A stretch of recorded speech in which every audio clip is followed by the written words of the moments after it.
Hey guys, after a lot of emails and many years, we finally figured out a good way to provide grills for our speakers. So we went back and forth. We've been working on this for a long time. We tried some spray adhesive, we tried some two-sided tape, and at the end of the day, we figured out the best way to do this was with screen spline. Really clean, really easy. I'm going to show you how to do that now. So in the last few months, we've been sending out kits with flat packs that have the magnet holes already drilled, and we provided magnets in the last few kits. So if you've gotten a kit from us recently, you got a note that said grill's coming soon. We gave you some magnets, and we wanted to make sure that if you're building your kits right now, that you can put these in and be ready for the grills in the future. So you should be seeing in recent kits flat packs like this with the magnet holes drilled.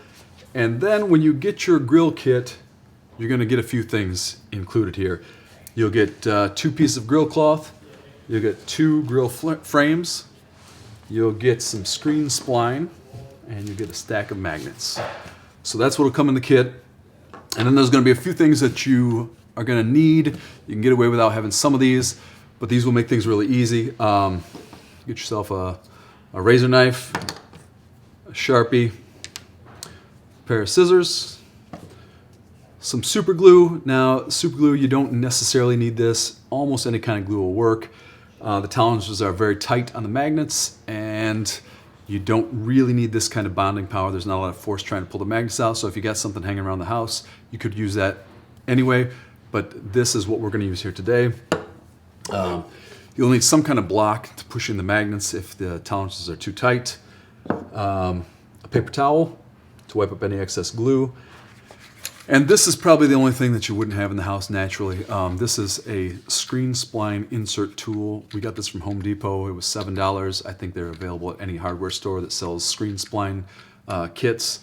It's got a wheel on one side to kind of roll in, press in the screen spline. It's got a screwdriver-esque push fitting here to kind of jam it in as you go along. I'd recommend getting one of these. I don't think you need it necessarily, but it'll make the job a lot easier.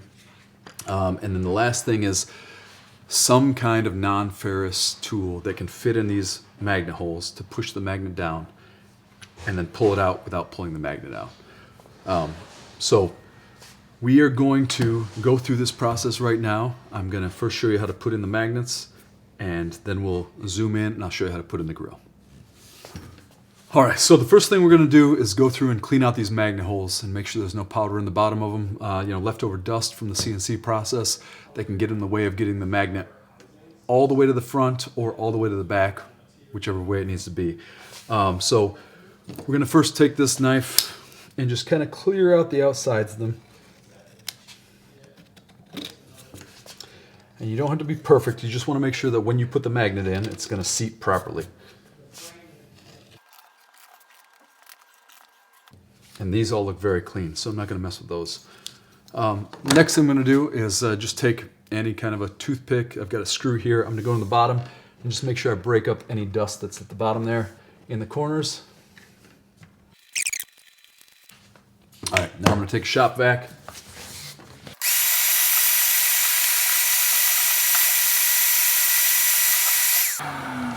Do a quick visual inspection, make sure there's nothing in the corners especially that's going to stop the magnet from getting as far forward as possible, especially in the baffles. The hole here is much deeper than in the frame, the grill frame, because it needs to go all the way to the front. The next thing we're going to do is apply a little bit of glue to each hole and put the magnets in. Now I'm going to recommend putting a Sharpie mark on one side of the stack of magnets. Keep this set of magnets in the stack the entire time you're using it, so you can always know which way the polarity is. So now I've got a Sharpie mark on the top. Every time I pick this stack up, I want the Sharpie mark toward the top. This super glue dries faster than we want, so I can only do a few holes at a time. I'm going to do 6 holes here, put in the magnets, 6 holes here, put in the magnets, and again, that's why I've got the Sharpie mark on top. A little bit will do you. Again, they're pretty tight already, so the magnet wants to stay in place. So you don't need too much, a little bit at the bottom, a little bit on the side. And we'll use our block if necessary. So take your stack, Sharpie mark on top, press it in, slide it off. That went in very easily. I'm going to take my block of wood, just make sure it's in all the way. Same thing with the baffle. You notice that these are flush with the surface. That will not be the case with the baffle. It will be inset about a little over 1/4 inch, I believe. Got my stack of magnets again. Again, Sharpie mark on top. This ensures the polarity will be correct between the two panels, the grill baffle or the grill frame and the front baffle. So press it in, slide it off, and then we'll use our non-ferrous push pin here and send it all the way to the bottom, maybe with a little tap here.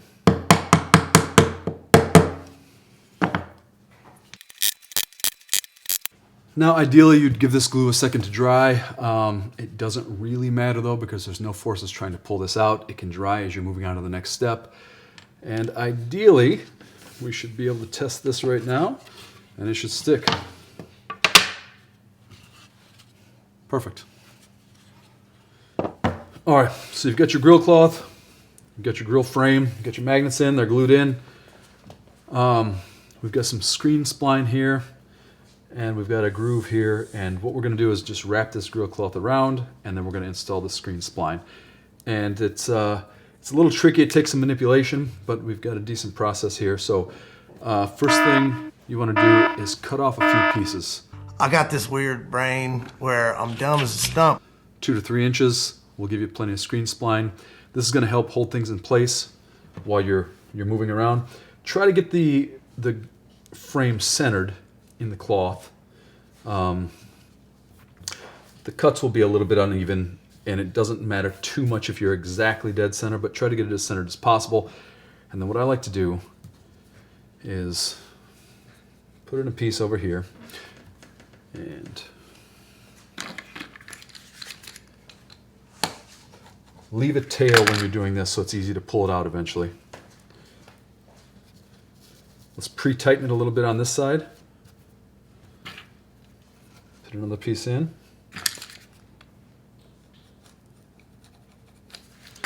I'm going to pre-tighten it on the bottom here.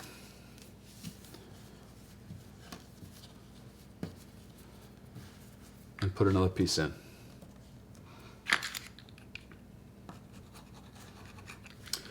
So this will hold pretty well. We've pre-tensioned the whole bottom half of this, and we're going to start working on this corner up here.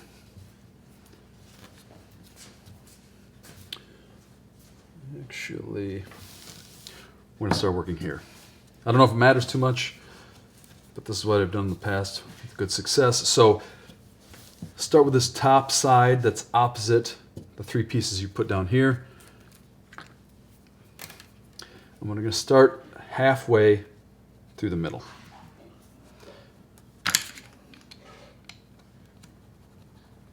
I've got it started a little bit there. The trick to this, the secret to it, is we're going to have to pull this tight around the corner, this rounded corner. And so we need to distribute the bunching along this radiused area here. So the entire time that we're applying this and pressing the spline in, we're going to need to pull the fabric into the pinched area.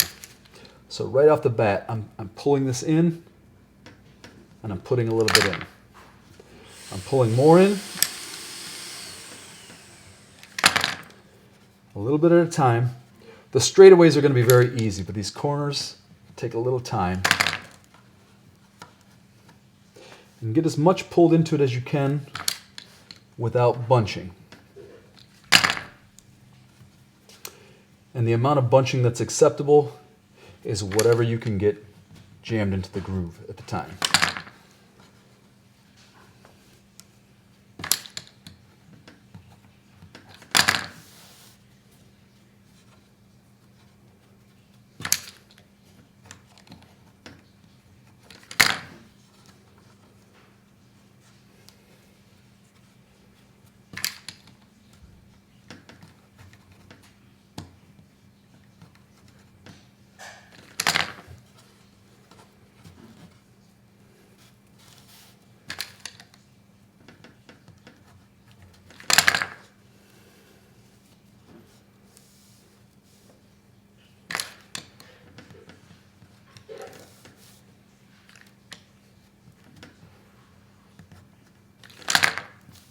at some point you'll get far enough around where this is all smooth, and then you can kind of just take it easy and pull it straight.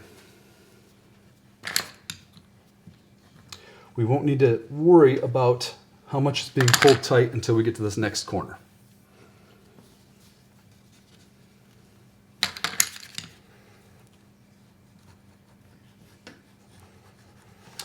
On the 1TD and 1TDX, this is a straight shot, but this is a 2TDX, so we've got a little bump out here around the magnet. And now we've come to our little piece that we put in there. Pull that out. Send this in. Now the tightness along here doesn't matter quite yet. It's going to matter when we get to this side. But for here, we can just put it in however it sits, and then we have to be conscious to start bunching this side up again. The corners are really where a lot of care needs to be taken. So I'm going to start immediately pulling the corner material into this groove here as we come around. The more we can get in earlier, the easier it's going to be when we hit the corner.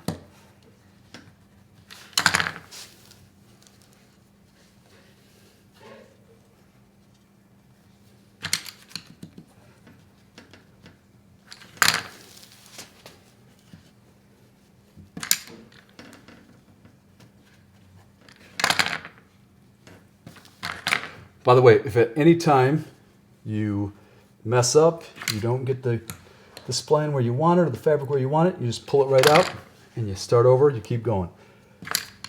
This is one of the reasons why we chose the spline over the adhesive. It's because you can do it as many times as necessary to get the results that you want.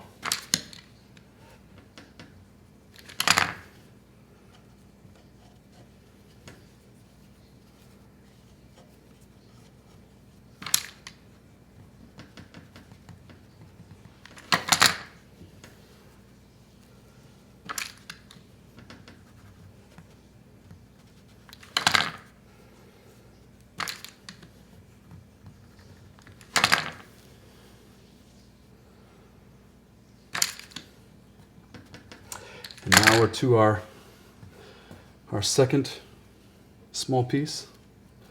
Pull that out. Get about halfway and again start pulling the curve into the groove.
All right, now we're at the point where we need to start worrying about this other side being pulled tight enough. So we should be still pulled tight enough here from the corner, but we'll give it a little tug on this side as we move along and just make sure that we're going to have a nice taut grill frame. Give it a little feel. If it's not quite tight enough, we can loosen it up and pull it tighter.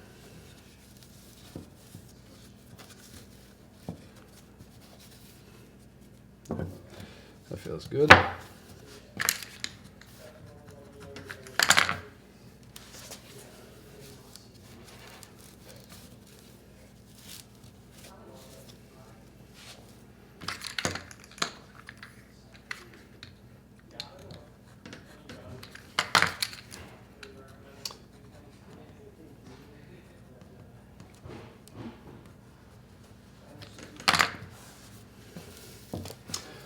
All right, so this last corner is always the toughest because you've always got the least amount of material because you've been pulling material into all these other curves.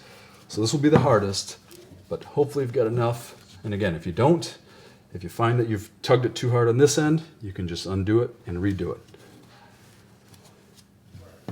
So we'll come into this last curve, pulling tight and beginning already to pull the corner fabric into the groove.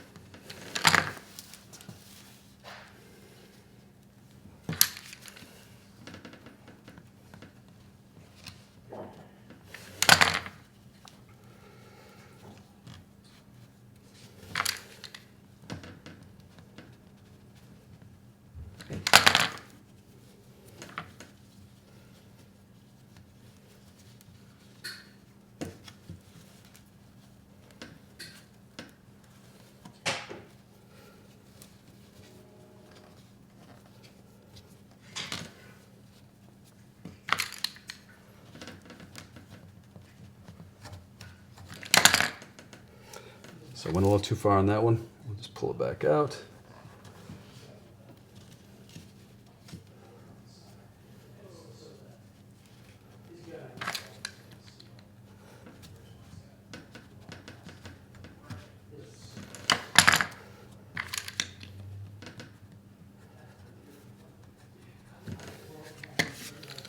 Sometimes you'll get a little bunching in there, and you can just jam it down as best you can with this. And now we've come to the match-up point here. We will cut it. As close as we can. Put that in the rest of the way. Now we've got this all installed. At this point, you're going to want the sharpest blade possible. This one looks a little bit beat up, so I'm going to switch this around, and hopefully the other side is brand new. If it's not, get yourself a brand new blade. It's going to make all the difference in the world. This material does not cut very easily unless the blade is extremely sharp. And then you're just going to start inside that groove here, on top of the spline. And I don't think this is a clean blade, so give me 1 second. I'm going to get a new one.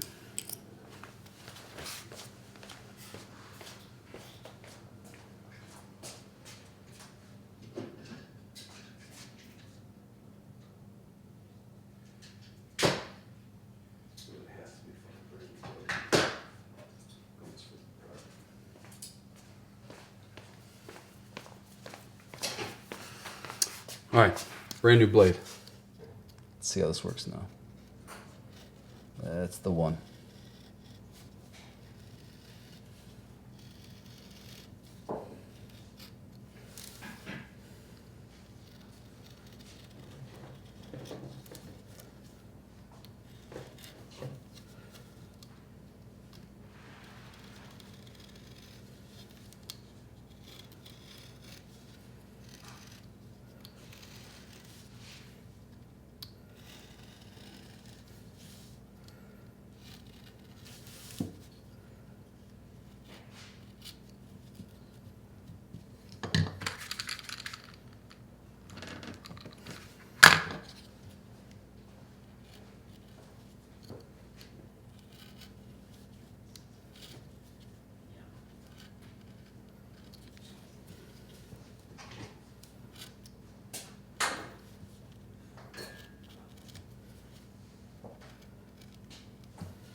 Just take your time going around the outside, and by the time you're done, it'll be very clean.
And there we go. Now, I didn't mention this before, but if you are so inclined, you can hit this with a quick can of black spray paint before you start. Be careful, MDF is like a sponge and it will try to soak up the paint as much as it can, and it could potentially swell the groove and the magnet holes. By the time you put this on your speaker, you won't be able to see the color of the MDF at all, so that is not necessary, but if it makes you feel better, you can hit it with spray paint and make it perfectly black. And that is it. Thanks, guys.